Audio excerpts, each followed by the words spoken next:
I want to make sure that you guys are clear about this. Oops.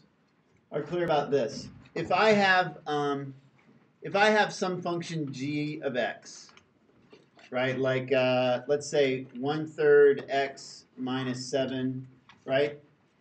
And then I want you to evaluate for g of 6. And I want you to evaluate for inverse g of 10, something like that, right? So that's what this means, inverse, right? This little to the negative 1 power. So that means that I have to find the inverse here. So in order for me to do that, the way that I like to think about it is I just put in a y because it's shorter than writing g of x all the time, right? Now, can somebody tell me what's my first? So now I'm just going to solve for that x there. Okay. Subtract 7 from each side and then multiply each side of it. Right. So then I'm just going to multiply each side by 3, and I'm going to get 3y minus 7 equals x.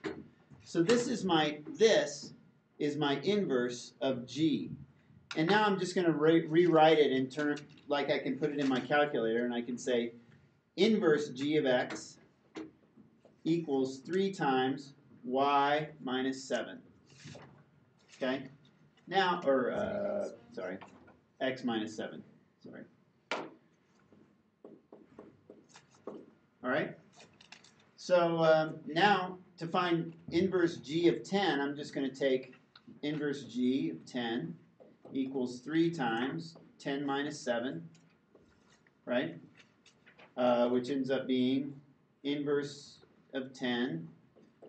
So 10 minus 7 is 3. 3 times 3 is 9. Okay? But this one I'm going to plug in here, and I'm going to say that equals 1/3 of 6 minus 7. 1/3 of 6 is 2 minus 7. So that would be g of 6 equals 5. Okay? So the big thing that I want you to clue into is, just like we used to talk about f and g, you know, like f of 2, g of 6, things like that, right? This is sort of the same thing. It's just that this is this is the inverse of your original function. Okay? Are we sort of okay with that? Yes. Yep. Okay. Does anybody have questions about this? Yes, sir. All right. See you tomorrow.